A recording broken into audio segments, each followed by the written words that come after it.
aquatic entomology for fly anglers, and matching hatch for everybody.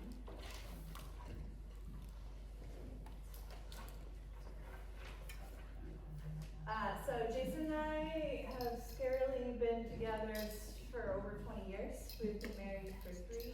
I needed health insurance, so we've been so yeah. So we decided, for the health insurance, just go ahead and get married. But we met in undergrad in vertebrate biology, actually. I was a zoology major, so when it pertains, this subject was very hard for me because trying to discern the bro lingo from the fly shops and the actual scientific language can be a little difficult, so that's why I brought Jason. He's not a bro, but he does work at the fly shop. He's got a pretty good degree with, pretty good experience in Colorado Fish and Game, and then some experience Idaho Fish and Game, and then he is has a bachelor's in fishery biology and had multiple entomology courses. So he is the expert. I'm a veterinary neurologist by trade. Wow. So not good on the bugs unless you're a flea, and even then I haven't treated fleas for a really long time. But I think having our combined experience of 20 years of fly fishing for me, over 20 years, and kind of a way that I understand it, and having someone that knows the background would be a good way to present it to everyone for that. So this photo is kind of a neat one that she picked out, these 3. One on the left, believe it or not, that's her first fish on a fly rod. That was in Estes Park in the Big Thompson. I was trying to coach her through ways to cast and maneuver the fly rod.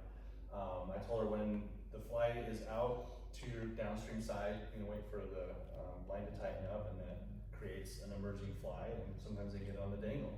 And that's how she caught it. So I was like, see, it works that way. So, and then the one in the middle, we lived in a small little apartment in Pueblo Colorado for a while. It got super hot in the apartment. For some strange reason, they vented our washer and dryer system into the dryer, especially into the house, super hot. So we went out and explored, and she got actually, it clicked, I believe, that day. It started to make sense, get out, get cold, get wet, catch a lot of fish, and have fun. So, and then this last one was from last year. Say what? That was Henry's work in June. That was a rainbow, but I'm usually the one netting his fish. So. I'm really good if you guys need someone to come. Got lots of experience. Cool. All right, is that all we need for introduction? Yep. Okay. So we're going to start with river survey methods. So what do we do when you first get out on the water to know what to use? We've picked 3 different ways, and one of those is just general observation. The next one is turnover, and then the next one is building a seine. So we have examples and videos to go. There's going to be lots of videos in this, so I hope they work, guys. So observations. Most importantly, check your vehicles, check your friends, check your boats, check everything, because they can be everywhere. You must be a nerd like me, and they just kind of show up. I can spot a mayfly on the wall. I did it yesterday cooking dinner. Oh, it's not. Oh, it very much I can turn the light down. Can you turn the No, I think it's just because it's a light up screen and not a projector screen. That's okay. This is just on my Wrangler. This is on my husband, Jason. That is a rock, when we'll go over this, but even checking the rocks, that is a shuck or the exoskeleton of a stonefly nymph. Don't worry, this is just starting to introduce the concepts. We're going to go through everything in more detail, but starting to see these things around on the bank can help out significantly.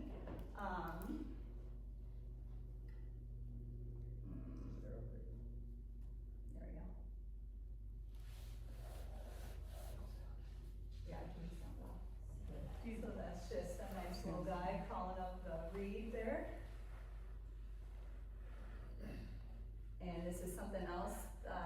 This is just the south fork of the Boise. If you look really close, you see what's flying around? Swallows. Yeah, so on South Fork of the Boise, the Waihi, you'll see swallows, and those can indicate dry flies. So dry flies are the ones that are flying around, so the birds fly around. We've noticed on the Henry's Fork when the seagulls start diving down, for some reason, the seagulls, or when you put your dry fly on, and they'll start going after the dries there. So any sort of observation to indicate that there are other things that are consuming bugs can help you decide to do. They start looking closer. Next method is a rock turnover. So this is Jason. We just walked down the Boise River. Jason's demonstrating if you want to. So with the rock turnover, a lot of people will reach down, grab a rock, pick it up. Pretty basic, right? But if you were to just reach down, grab a rock and in the high current, a lot of those insects will detach, float away. There's nothing on the rock. Well, I notice I do kind of a swooping motion, try to create either a little bit faster or the same speed as the current, so that way they have a chance to stay attached to that rock. So when you do pick it up, you have some samples on there, hopefully. Do it 3 or 4 or 5 times. Some of those rocks are really adhered to the bottom. Some of them that are kind of like loose and have like an undercut where you can tell the water's actually getting underneath. That'll give you a better chance to find insects. If you turn a rock, the bottom's bright, colored. That means it's been adhered to the bottom. If you turn it over and it's dark, you're probably gonna have something under there. Usually sticks stuck to it and things that are of that nature. And you'll have insects crawling around and they scurry real quick. So it's a good way to see what's on the bottom of the rocks. There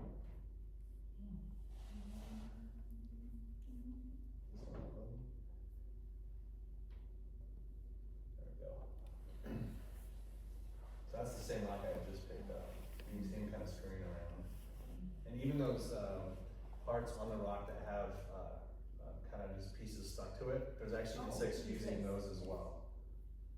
We can use the arrow to kind of point out instead of our pointer. Yeah, and these are things you can do if you have children yourself or nieces and nephews. Yeah, or really grandkids. entertaining. It's a great way to entertain children on a river.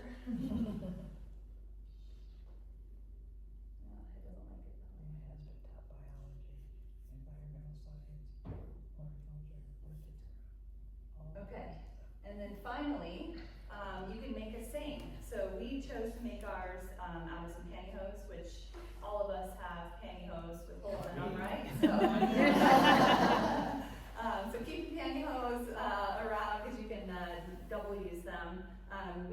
What did we do? We used to bend a hanger to do it, but now a revelation came when we were putting this presentation together. I was like, why don't we just use the net? We already have the net with us. A tennis racket, anything like that. Yeah, so you already have, most everybody has fishing nets, so we use that, and then a cookie pan and some forceps. We have some surgery forceps, because I'm a veterinarian, so, but you don't need fancy surgery forceps.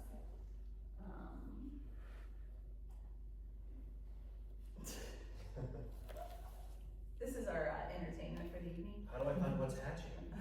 I'll do the ad before I got.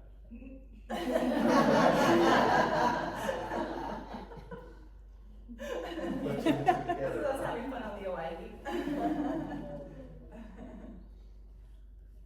This is even more fun.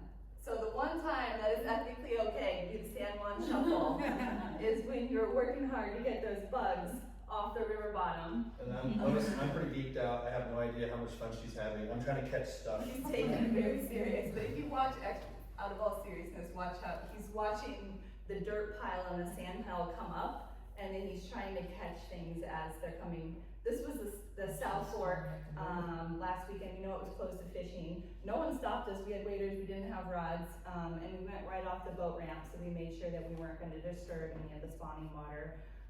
But most of, you'll see we collected bugs for you guys.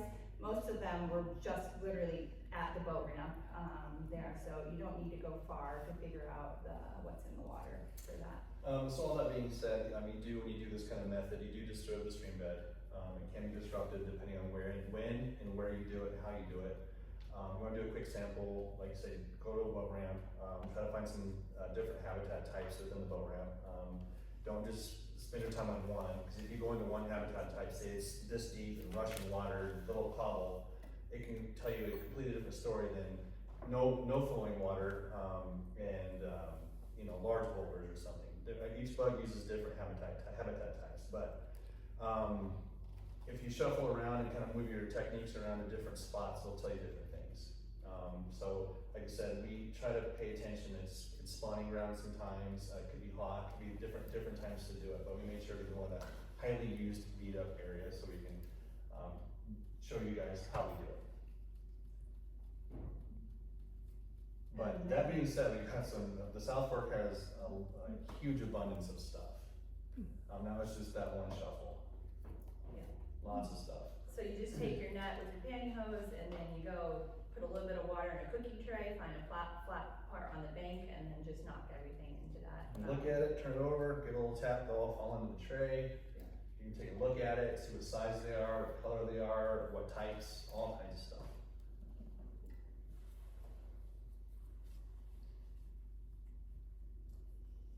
Okay, so aquatic insects. So the orders, I had to go back to my zoology roots. They are the orders, are major ones that we use, and we are not stillwater anglers, so sorry for, I know there's a lot of you guys in here. We predominantly fish rivers, so we focused on kind of what we're familiar with. The orders are gonna be our caddisflies, mayflies, our midges, which are the like a true fly, stoneflies, and we have a few others to mention. So what she had just said with the stillwater stuff, you will still find a lot of these groups, caddisflies. There is actually kind of a cool side note on mayflies. There's actually only one true stillwater mayfly, and that's the calabates. So it's kind of a neat thing. So if you ever seen other mayflies that are flying around, it's probably from the inlet water or the outlet water. And then our true flies and midges, obviously, we'll get into those. Those are obviously found there. Stoneflies you won't find in stillwater, and there's plenty of others, because stillwater actually has a lot more diversity. So when we talk about life cycles of aquatic insects, this was what was kind of challenging for me. There's a lot of lingo out there. All of them have their own little unique stages. So I tried to make it as an introduction thing so that we can kind of summarize it as a whole. So all of them start as an egg. They go into a nymph or a larva, and whether they're a nymph or a larva determines if they go through complete metamorphosis or incomplete metamorphosis. Complete metamorphosis is if the larva, and I tried to match it with the greens so that we could all stay on the same page. So the larva looks nothing, or the baby looks nothing like the adult if they go through complete metamorphosis. In complete metamorphosis, the nymph looks very similar to the adult. When we're talking about nymphs or larvae, fly shop, everything's a nymph. You can't go to a fly shop and be like, you can't where the ask for larva's a at? larva. If you do, I would just love to see like the look on John's face at anglers if we ask for a larva, and I may do it just to say it. So we don't sell those here. So you can't go to a fly shop and ask for a larva, but when you're talking about life cycles, technically they are larvae. But the nymphs are going to be our under the water, our weighted. So those are the techniques that I know it as Euronymphing. I learned in the last presentation, people call it tight lining. And then we call it just indicator fishing. So it's just the under the water is going to be nymph fishing. So those are the ones that you're picking up on those rocks that we showed you. You're seeing that are living aquatically, not breathing water. Yeah. Breathing oxygen. Breathing oxygen in the water. The emergers is a harder thing because there is lots of different lingo around that, / everybody calls different stages of a lot of these different, but pretty much the summary of an emerger is anything that's coming from under the water to its adult stage that's going to be flying around. So it's honestly not a common fishing technique we use, but it is something we will go for if they're not biting on the traditional ways, and you'll kind of just see lips coming out, and you don't actually see the emergers that often, but it's something that you can keep a few flies in your toolbox if they are not biting. At least that's kind of how we use them. But they are a subspecies of the adult, and they are, I guess I don't. So what she's talking about is there's the different stages and there's the points. So if you have the emerging stage, it's kind of like an in-between of the nymph and the adult, and that's one that you can put in your toolbox that the fish might be keying in on. It may not be on the bottom or on the top, but maybe that like at the second stage. And Yeah, like if you see a dorsal fin and that's it, dorsal or tail instead fin. of like lips coming up and It's rising, something- they may not. If you're Right. just watching the water in a riffle and you're just seeing parts of fish, not full fish like they would rise up on a dry fly, is when we try, I guess. Yep, Kind of when we ways try. to be observant too. Yeah. Yep. Could you just explain, a lot of beginners, fish any level water column? Yep. So that's kind of what we're talking about. So like when we get to more depth as far as like how to match the hatch, it's gonna like really open up a whole broad ways of like trying to investigate how to fish it, or when and where. But what we're talking about here, anything under the water, you're talking about any depth. So they could be happening from the bottom to the top. So the fish can actually be keying in on in any sort of level. And us as anglers can try to figure that out. So the water column Yep. is the different levels. Yep. It could be on the top, they could be in the middle. Yep. They could be on the bottom. Correct. Yep. So that's kind of how they're all gonna be. Yep. And honestly, as an angler, I tend to just change my indicator. If I'm nymphing a section and I'm not getting bites, I just tinker with my depth until I kind of find what water column they're in, before I change my flies for that. So, cause it's less work to change your indicator than to change all your flies out multiple times. So that's kind of one way to troubleshoot as a newer angler, or when I'm by myself, I tend to do that way. So. Would that be like a soft tackle? It's for an For emerger. an emerger, Yep. yeah, soft tackles would be another Correct. term for those, yeah. Yep.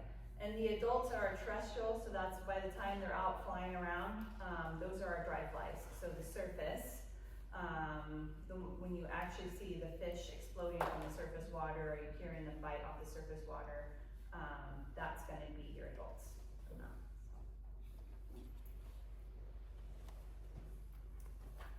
So we're gonna start with caddis flies here. Caddis, they have a complete metamorphosis, so they are technically larvae. You're not gonna go in a fly shop and ask for a caddis larva. You'll ask for a caddis nymph if you want the nymph form of that fly. The coolest thing about these, and it was the first thing I remember about caddis flies when I was learning, is that a lot of them live in a stone or a wooden case, and you can see that that some people use them and have them in water with semi-precious stones and make jewelry out of them, which is very applicable. I actually don't have a set of caddis anything, I should. But yeah, you can use them to make jewelry. And so there are some shops, and it's just a quick Google, and there's actually quite a bit of artists that make caddis fly jewelry out of the cases that they live in, for that. But it's kind of cool, but you can see all different ones that if you lift open the rocks. If you wanna go to that. Yeah. So this is a guy who actually built his case out of a fine allotment of stones, and there's a ton of different species that use a ton of different ways. There's actually species that actually build their stone cases that look like a spiral shape, almost like a seashell shape. Some actually build theirs in intricate four-sided shapes. There's some that build them almost stacked, almost like they're type 8 insects. It's pretty neat. And then, in fact, the ones that you turn over a rock, remember I told you if you just see a cluster of something just kind of stuck on a rock, it's usually a caddis hiding behind all that stuff, almost like a deer or an elk blind, like a bunch of sticks, and they'll actually build webbing within those sticks, and then as the water flows through, particles will stick to that webbing, kind of like an aquatic spider, although they don't have predators, and they'll actually go out and pick pieces off of those. So if you get to those little, if you turn over a rock and you see a bunch of sticks stuck to a rock that aren't in any way, shape, or form, or just kind of random, you can go ahead and move those with your finger, and you'll usually find a little green caddis in there. I'll show you, we have one outside of its case on the Yeah, those are your, I don't know, I call them kind of external caddis. They don't necessarily have a case. No, You going backwards? I don't know. You're fine. There you go. There you go, one more. Yeah, so. That's one that probably came out of what I was talking about. There's two of them there. Oh, yeah, and? We gotta start doing the pass. So we're gonna pass around some examples. We actually physically took specimens when we did this, and I just threw some random adults and nymphs on these. So when they float around, feel free to pass them back and forth. As we go through slides, you're gonna be like, wait, that referenced something else, I'm gonna take a look at that again. Walk around, pick them back up, look at them again, whatever you guys wanna do. Don't just do like a once and done and put them down, just kind of keep them floating. And this is alcohol, not formaldehyde, literally just rubbing alcohol, so don't worry about it being harmful to your health. As a vet, everything's in formaldehyde, so this is not that. So the flies on top aren't anything specific, it's just kind of give you an idea of how you can match the hatch. So these are some things you can put in your fly boxes that will actually match pretty similarly what we have in the jar, and especially as if they're an adult. Yeah, and this time of year, the adults are not out, there's not a lot of hatches right now, so we only have nymphs, but there are adult examples On top, yeah. of the flies on top. Yeah. So let me show you some photos, you can kind of match what's on top of there with the photos.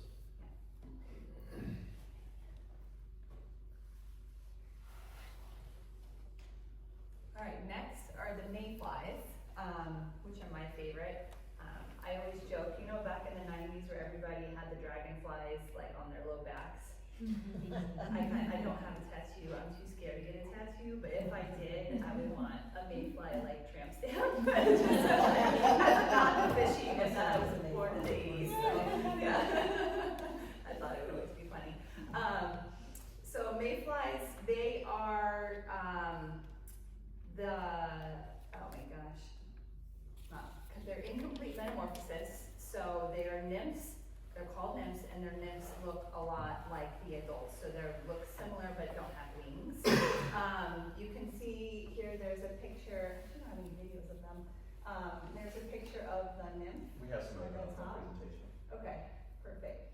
And then this is the main category where we start talking about the emergers, and so in the fly shops they'll call them spinners or duns, and those are what we're talking about with this sub-adult stage. And I don't, where did you get that picture of that? Oh, which one?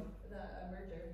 The Oh yeah, and most of that? these pictures are ours, so these are all things that we have found even a lot in town and everywhere, so it shows you that these, if you start looking, these insects are everywhere. So pretty, I dork out on this and super dweeby about it. We have an irrigation system that runs through our neighborhood, super old school, I'm sure a lot of you guys do too.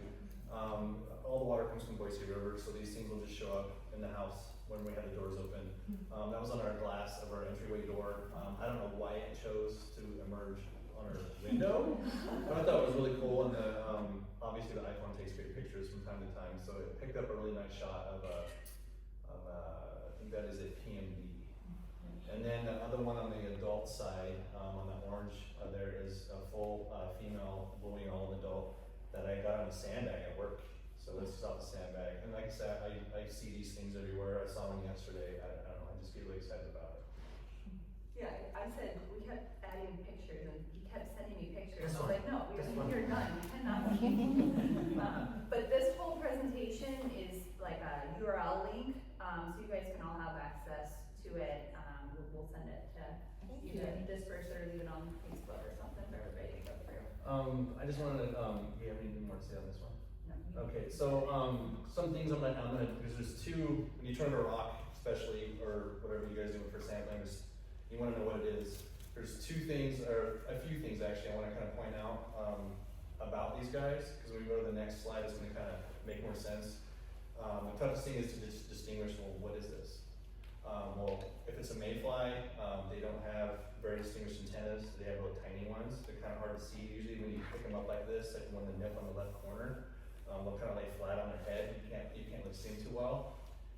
They'll have 2 or 3 tails, and then they have hooks. And the Just tails single hooks for grabbing onto structures. And I just want to point those 3 things out right away. And then their wing structures too. They have 4 wings, a large forewing and a very small hind wing. They look kind of like a 1-wing structure. They float around like sailboats. So I just kind of want to point those things out as you go to the next slide, so it will all start to make sense. I passed those out when you first went to the slide. So, Oh, I did have videos, that's right. you did, yeah. So, I'm gonna kind of talk about the ones that aren't, animated. So Up in the left-hand corner, I'll kind of point at Here, I it. can do this one. You can kind of see the black structures on the tops of those. Those are all, that's like a giant mayfly cluster. And those are what I would call the final, they call them instars. So as she was saying, incomplete metamorphosis. These guys go through stages of instars. They can be almost microscopic tiny when they hatch from eggs. And when they go through these different stages and they start to develop the final instar, you can see almost looks like little black jackets. Well, that's their wings. So if the temperature's right, things start to develop through the environment, those wings will rapidly grow. They'll grab a hold of a flotation device, if you say bubble oxygen on their wing casings, and then they'll float up. They'll emerge out of their shells and fly away, dry their wings off. That's the rest of the stages for development. But this is really cool and it was pretty obvious. I was working at a fish hatchery and they were just on the bottom of the raceway I was standing in, so that was kind of neat one to take a picture of. I said to work about it. I couldn't pass it up. So. This is just some more quotes. So that's a cleaner mayfly. I always say that there's two different types. There's a swimmer and a cleaner. Most of your Baetis mayflies swim and they undulate, so keep that in mind when you're picking out an insect out of the fly shot. If one's curled over, you notice them are tied on curved hooks. That's an indication that that's tied as a swimmer. That's usually a Baetis imitation. Those cleaners are flat and they're designed to hold flat to a rock and almost mold to it, so when the current flows, it doesn't take them away. And the cleaners will have what I call big muscles or big arms when they hang over the water, in the water column. So your green drakes, I call them Arnold Schwarzenegger, they're giant muscles, and they hold on the rocks really well because they're really giant-bodied insects. Oh man. Oh, sorry. There's some caddis on it too.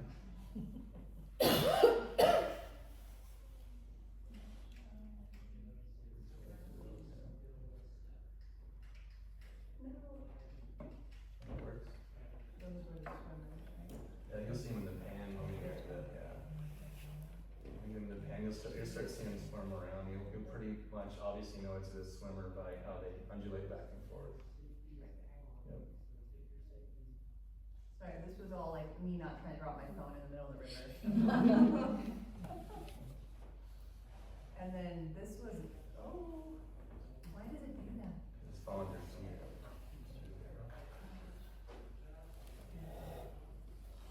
you go. That works. This was just on the YD on Saturday, Sunday morning. So they're hatching, they're starting. You can see that adult mayfly sitting up there. He's just, hanging out on the top of the wall. He's looking around.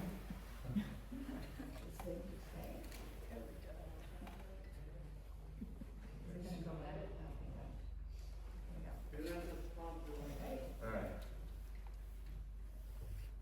Next guy, Jason's favorite. You wanna talk about? Yeah, sure. So, remember how I told you the mayflies were tied into these guys? I didn't want to give it away. So, if you have your samples, was this the stoneflies and the mayfly? They actually look very similar to those instars I was telling you about. The instars are super tiny. Like, what am I looking at? Well, does it have long antennae? Well, if it does, it's probably a stonefly. Does it have two large wing cases back to back? It's probably a stonefly. So those are the two things I want to point out. And if you get a super large one, like these giant salmon flies, the big black ones, I have one coming around. You guys will get a chance to see it.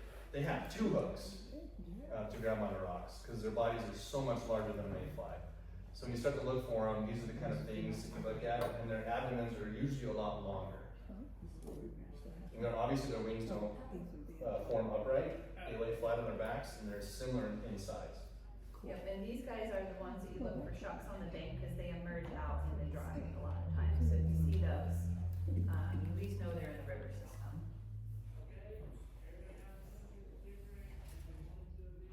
So this is just two videos to show you the variation on size and what Jason was saying. Like if I first looked at that, I would think it was a mayfly. But if you look real close, and you have to have them up close, you can see that it's a stonefly. So if you have three tails or two tails, it's another thing we look for as well. So they can, with all the different instars, they can come in all different sizes, and I then, think that one has 3 tails. Does. Yeah. oh, is it, No, that's perfect. That's a great example of why we look for that. And then this one, Jason made me shuffle in the South Fork in 50 degrees in the cold water until we came back for this one to show you So guys. play that one more time. You can actually see the hooks on his feet, which is actually a significantly large fly. So matching the hatch. If you guys think that you have to go specific, say there's nothing going on that you can tell by observing anything around, and you cannot figure out what to use, try a standard size anything. It doesn't matter if it's a stonefly, if it's a mainfly, if it's a caddisfly, it doesn't matter.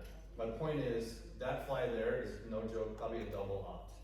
It's probably 3.5, 4 inches long. This flies in one of the bins. But at the same time, I can shuffle the rock and find, size 20s, 16s, 18s. They're all in there. So my point is, you can try tons of different variations, sizes, and colors if you don't know what's going on. Does that make sense? If you don't have a library of flies, just pick one that Pick looks something. similar. Something that you're If confident you with. don't know what you're looking at, you see it in the water, just match it to your fly box. Correct. We all don't have 15 fly boxes in our bag. I'm not gonna go to a stillwater pond and put on a giant stonefly. However, it could mimic, what else do you guys know, stillwater people? What could that mimic? Dragonfly larva, or nymph. Does that make sense? Kind of similar in shape, similar in size, they're large like that as well. So does that make sense that you can match the hatch that way too?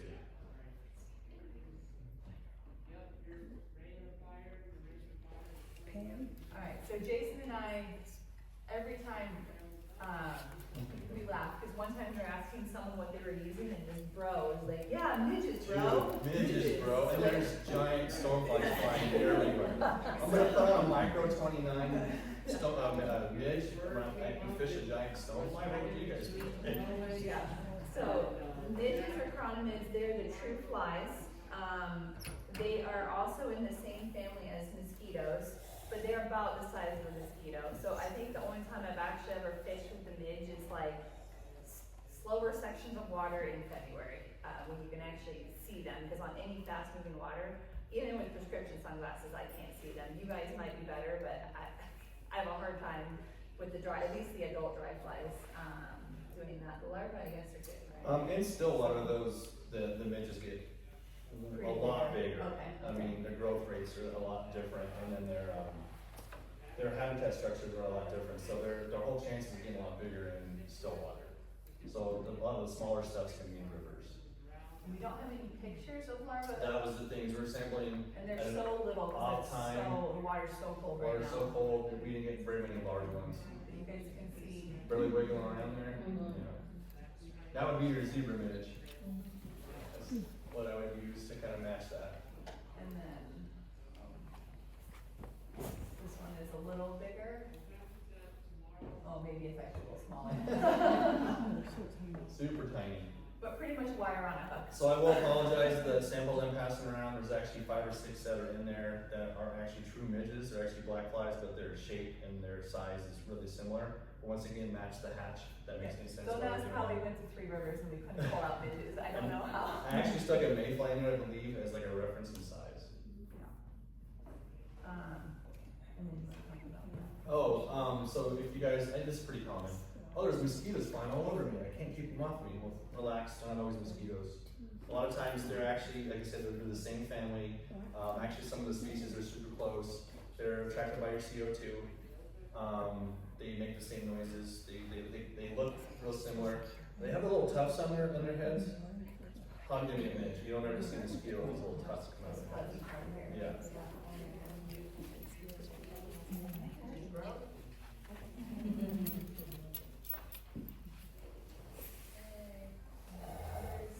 Oh, that's the midges bros. She come up with a story. I was on the Black Hand and the Gunnison. I had a friend and I were down there. Massive salmon fly hatch. Just tons of them flying around. We're having a great time. This, like she said, there's this guy down there. I think he was high. He's like, yeah, we're catching my midges. And I was kind of mocking him the whole time. So we go down to a riffle. We pull a few fish out. Nothing of any significant size. We're having a good time. I put a midge on. I put on a really tiny zebra midge. And no joke, probably a size 6 or 4 salmon fly in the trailer. And I threw it out there a few times and it stuck on a rock and I thought I had a snag and the fish took off. Drill boats are going down, flying this thing back and forth like crazy. Finally get it up, my friend's like, holy smokes, dude, that is like one of the biggest rainbows I've ever seen. Can you guys guess what I caught it on? So it goes to show you, you can catch them on anything at any time. It does not necessarily have to be what's going on because they'll eat what they feel like eating. It was, yeah, and the whole thing there, I actually built my friend a fly rod from that trip. I wrote on the side, Midges Bro, we'll never forget that. Never forget it. So that's where she got that from. So the others, some of these you recognize from Stillwater. So dragonflies, damselflies, Orionata. So we didn't get any dragonflies, not too many flying around quite yet. But so the fish hatchery and this giant water beetle, which is really common in Stillwater, was walking around on one of the screens, so that was kind of a neat shot. They will bite you, so don't pick those up. And then another one that gets overlooked quite a bit fishing, if you guys have ever been out in the evening, almost dark, and seen giant splashes on the South Fork, like very violent water throws, and it happens on the Hawaii too. So the one there kind of in the middle looks like a, what does it look like to you guys? Looks like a mosquito hawk, right? That is actually what it is. That's a myth. They don't eat mosquitoes. That's actually an aquatic insect. That is a crane fly. And they'll roll in the evenings when they hatch because they can't quite get their wings dry, and they'll roll like a tumbleweed. And the fish will key on those too, and they'll eat those. I've had some really fun skates. You can kind of skate them across the water, the giant deerfly flies. Go in and talk to John about them. I don't think he has any in the shop, but kind of a neat way to fish if you guys want to explore that. It's usually a late summer thing. And believe it or not, just to the right of that, that's the name. The larva. The larva, yes, that's the larva. But you can't go to a fly shop and ask for a larva. So what would that match? So we were trying to figure out, and we're like, it's gotta be the mop fly. We're like, what are these dang mop flies? All it is a piece of mop tied to a hook, guys. And it, like, it's just been a fad, or people like joke that they use the mop fly, but it's gotta be what it's entertaining in the water. Well, the mop fly, you know, your larva of any stage. So you have your caddis larva of any size, any stage. And caddis larvae aren't always green. They could be tan, they could be orange, because they're orange or October caddis.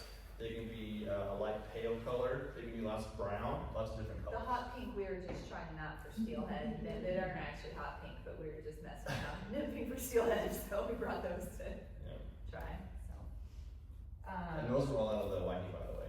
And the other two common flies that we use are not truly aquatic insects, so we're not covering them. Those are going to be our grasshoppers. Those are true terrestrial bugs, but they do land on the water, and in late July, August, they're very common. So like your hoppers, you asked for the hopper dry flies. And then worms, which I'm ashamed to say that I never fully understood until this weekend, until we were going through all this. This is 20 years of fishing. I was always assuming, because when the water goes up or the water goes down, you fish with a worm pattern, and I just assumed it was the terrestrial worms coming off the bank. But nope, my husband with So I was a like, fish no, biology degree. I was like, those are aquatic annelids. And does anybody know what a tubifex worm is? Does that ring a bell? A tubifex worm? Fish with them in Arizona all the time. Yeah. Yeah, so that is. Or I think the sandlong worms are Yes. Exactly. Exactly. Yeah. But the neat thing about that, which is actually not very neat, I thought it'd make a different kind of bell. I'm sure you guys heard of Willing disease. It's a Colorado disease. It's a major one in Colorado. We do have it here, it's not nearly as predominant as other places. The only way for that life cycle to continue is with a tubifex worm. So it's kind of a interesting thing. And all the aquatic rivers and streams have tubifex worms, extremely common. So when you're shuffling your feet and you get your net out, you'll see them stuck all over your net. So another fly that if nothing's biting, Put on a worm. put on a worm.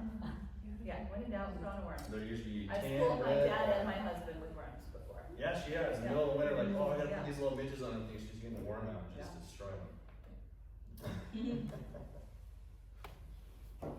Okay, and then this was just that same video we showed from the pan, but just to show you the size. You can see some of the swimmers in there that undulate and move too. They kind of buck around. Those are your Vetus mayflies too. And then you see the case caddis larvae that are in there too. A giant crane fly larva in the back right corner. So gross. I I had no idea the crane fly were in the water either. Yeah, I pulled it up, and she, what are those? And the mosquito hawks. Alright, this is you. So, I kind of brushed on this quite a few times already. These are basic, really super basic ways to match the hatch.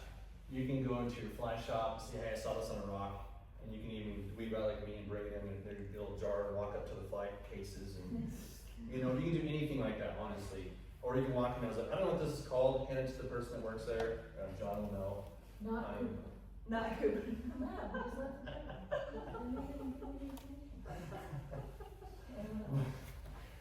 We know how he is. But anyway, you can. This is a basic way you can match the hatch. The stonefly in the bottom right corner is just a girdle bug, and obviously it's an easy way to, if you guys tie flies, to match the hatch. So size, color, anything like that. So you wanna plan over the fly? Oh, You wanna, okay. yeah, go for it. Okay, so these are stoneflies. Yep. And stonefly nymph. These are our mayflies. There. These are caddis. And then these are the midges. Or Stillwater call them chids. Chironomids. That's So right, they yeah. cut it in half. So it's a long word to say. CHIDS, chironomids, same thing, or midges, mid larva, different species. Like I said, it's probably going from a Stillwater situation. I should have said, I'm better when I teach veterinary stuff because I can like push people and like make it awkward and make you interact. But Next slide, you will. But yeah, but I haven't asked. I'm a teacher. I should know. Are there any questions? Yeah. Do you guys have Sorry, any I should have questions? stopped before this. It's just my nerves. Sorry. You're doing great. Okay, no questions. Okay. I was like, that is. Okay, and then so now we're the dry flies. Again, just as a reminder, those are the adults that are on the surface of the water. And we can do the same thing this time. In that bottom right corner, let's say that was my midges bro day. Yeah. So this is a salmon fly, and literally, you just pick up something gnarly, similar colors, and if you don't have the right color, pick a silhouette, because fish theoretically don't even see color that well. You don't see color very well, especially in low light conditions, evenings. Believe it or not, if you have something that's a completely different color, they'll see the silhouette and they'll match that size. They'll match different parts and pieces, and you still will have better success if you just have something that looks similar.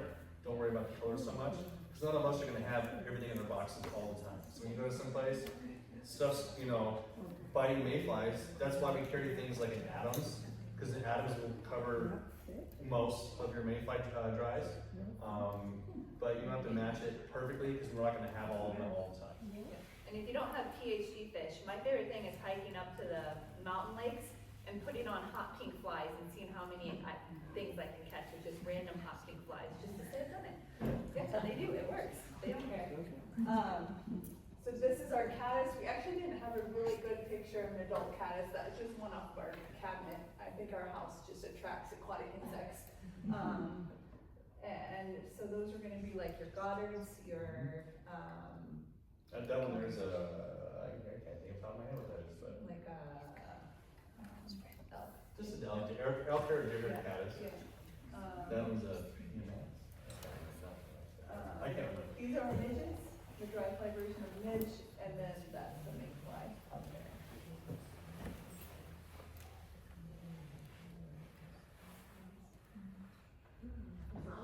Okay. So now is the quiz. Oh, look, there's a worm, see? Yeah. Yeah. That's awesome. Two facts down one. Yeah, there's two facts, yeah. No, but how cool is that, that it landed on Goosey's desk? And that's the hatch. Yeah, the hatch came to him. Okay, so. I'll keep playing it. So, no judgment, participation, what do we think that is? Caddis. Yeah, yep, it's a caddis. Technically larva, but if you go in a fly shop, ask for a nymph. I'm going to add one more thing to that. There's actually another phase called the caddis pupa. You guys ever heard of that one?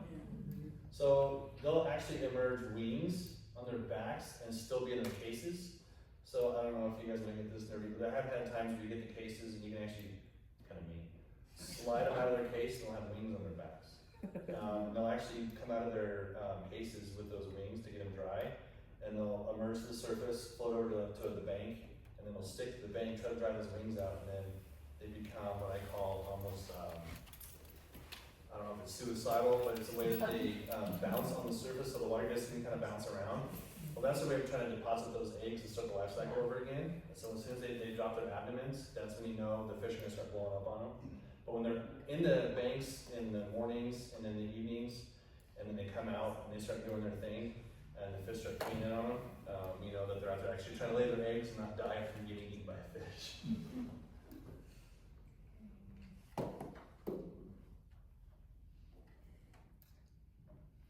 Alright, what's that? It's Mayfly. got a tail, mayfly. What do we got? Mayfly. Mayfly. Why is it a mayfly? It's got a tail. Tails. Mayflies, stoneflies have tails too. Crawler. Crawling, stoneflies crawl. So I'm gonna call that a mayfly because of the wing casings. You can only really see one You can't see true the wing predominant casing. wing casing. There are two there, but remember stoneflies have two giant wing casings that are separated. Does that make sense? And if you can get that guy to kind of flatten out, you might potentially see three tails maybe. I don't know if you can see on that one. And then also too, remember I told you stoneflies have real long flowing antennae? Mayflies don't. They have little tiny ones that you usually don't see. And you get them in that pan too, if you guys ever bring one, they'll kind of spread out and swim and they'll actually expose themselves a lot better. And I kind of want to mention one more thing about having that pan, just so you guys kind of understand why we use the fly tying material that we use. You guys ever notice, like on a pheasant tail especially, when you wrap the pheasant tail pieces around that shank, they kind of have like a light fuzzy looking texture to them. Does that make sense? If you were to get those guys, these nymphs into a pan, mayflies specifically, along their abdomens, you'll see their gills move. So your fly tying material actually will match that very well if you have something like that. A lot of people don't know or didn't understand that. I think it's really in depth, it's really detailed. Some people's flies are tied like that in depth. That's the reason, the real reason why we choose these things. And then with stoneflies, I kind of call it armpit hair. So under each arm, there is a tuft that sticks out all along their abdomen and along their thoracic plates. And that's their gills as well. That's how stoneflies breathe, is through gills into their arms. So when we tie a stonefly in the shop, you'll have a lot of dubbing underneath those plates, and that kind of poofs out. It kind of mimics the same thing. When we put rubber legs on things, you see I'm getting at some of the materials that we use to mimic some of these flies. Okay. Now this one will have to, what are? This is the middle fork of the horseshoe, by the way. That. The big one. Stonefly. Yes. What? He's one with armpit hair. Can you ask about that one? Sure. So I'm gonna watch, see if you can see this guy move. That one there, I just kind of stuck off. What is that there? It's kind of tough. I'll give you credit if you can give me one of the two. It's a larva, correct? 100%. Go one step further. Which one? So this guy right here. Not mayfly, it's a larva. Because remember, mayflies are your nymphs. So this Is it a is a damselfly? larva. Let's compare this one to this one.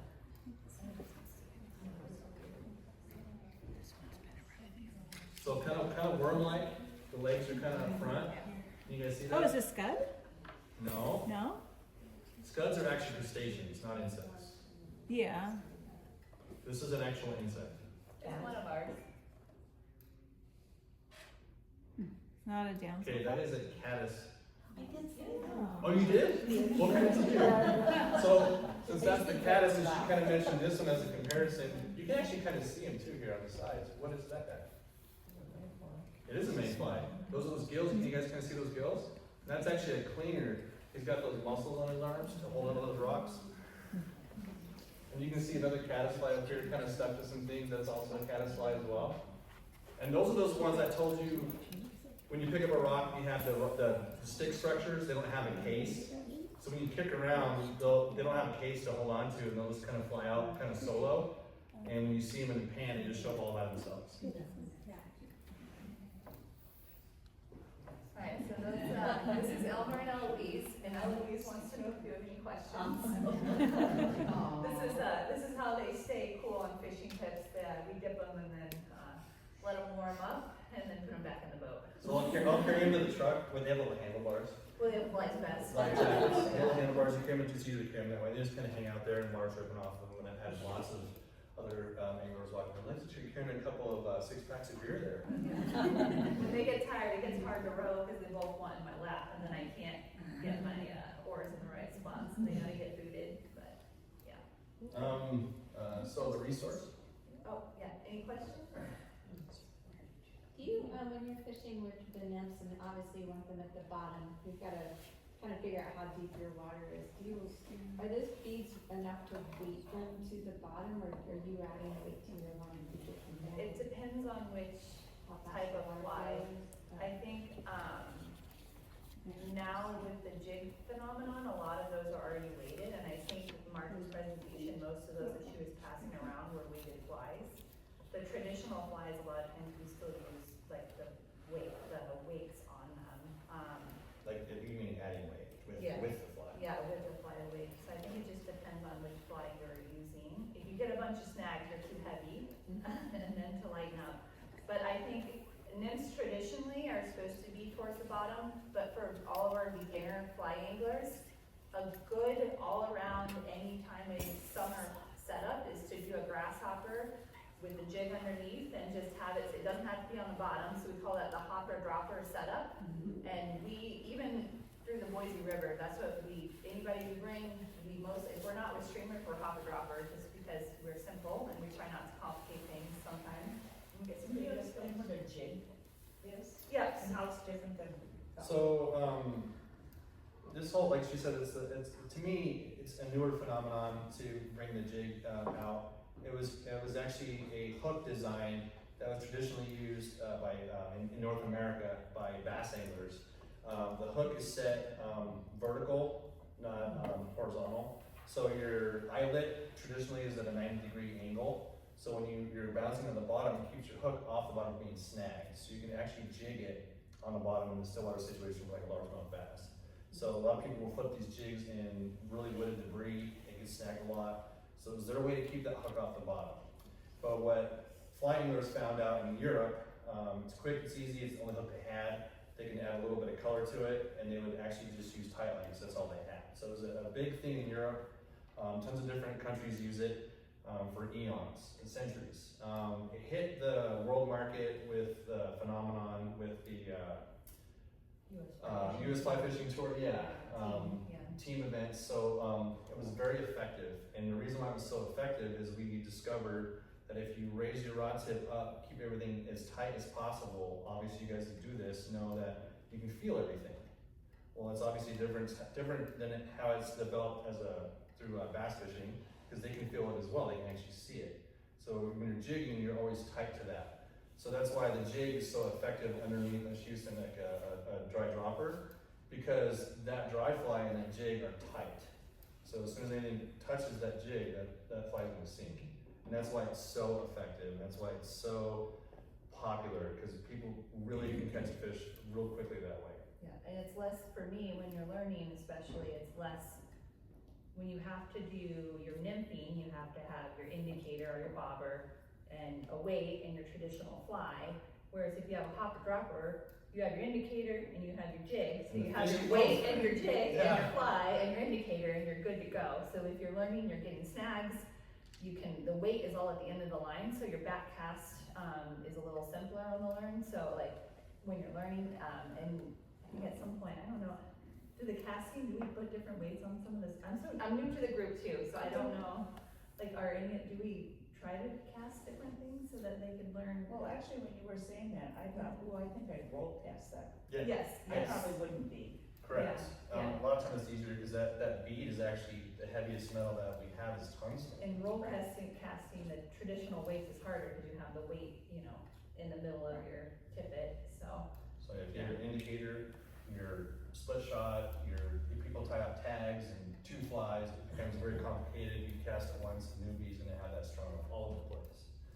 it simple, one fly, and that tungsten bead is extremely heavy. It's actually heavier than a lot of lead shot. So if you literally have an indicator and one tungsten nymph, You can do a lot. you can do a lot with that. Yeah. Because that is tight to your strike indicator. And that can do just as well as somebody who's tight lining, except you take the indicator out, it cuts out that margin of error. So if you learn that, it gets more and more effective. Does that all make sense? So you were calling the grasshopper the indicator? Yep. Yes. You were mixing them. Yes. Yeah, you can Yeah. use any Yeah. sort of fly like that. It but- just simplifies your setup, especially for newer people, and then you don't have to show up with 6 things at the river. You And- show up with a box of poppers and a random assortment of jigs, and you can put that in your, you don't need a whole thing. And we Well, choose there are a the, lot of grasshoppers that look like indicator Yeah. Yeah. yard. Oh, yeah, and for me, the more fluff up top, the better. The further I can cast it, the further I can see it, I'm happier. and there's so many good things that happen with that setup. And the reason why we use that giant fly is that tungsten bead's so heavy. If you use anything smaller, you just sink that fly over and over and over. You don't get that I true try. dry dropper. What's I that? try. So if you do get in that situation, you can still use a dry dropper. Go to a brass bead.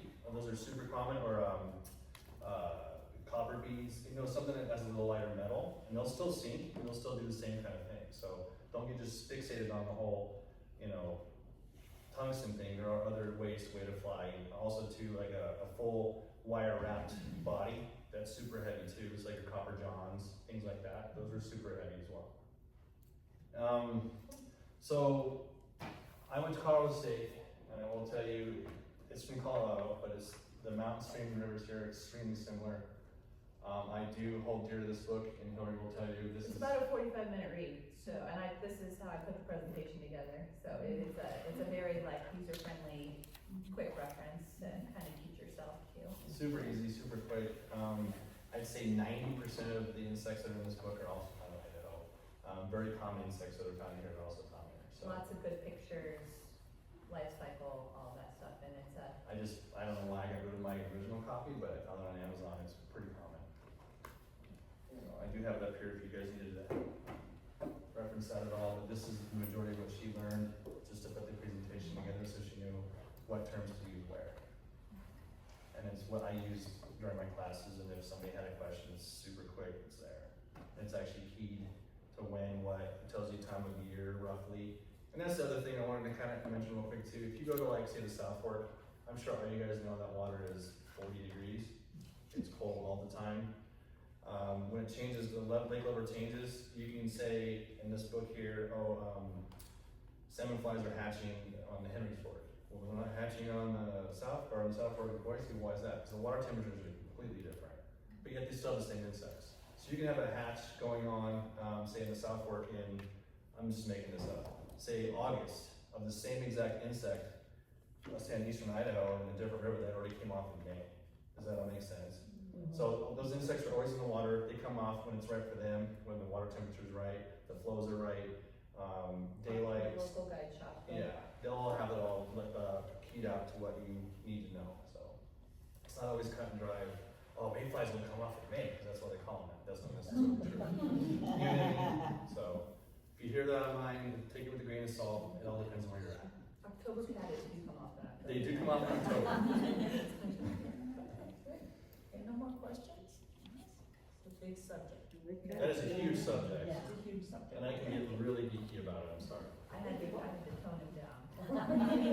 Thank you. Thank you.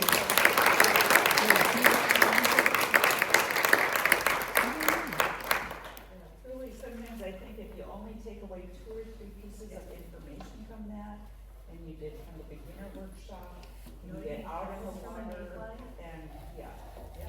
and, and even that beginning piece about taking your time, not just getting in the water and go fish. Observe. Stop, look around, take it in. Yeah, that's an important piece. Thank you. Okay. Okay, that is it for tonight. I think we got through everything. Well, artists. Thank you. We have an event June 6th. First Saturday of June. Our club is going to be taking some middle school girls out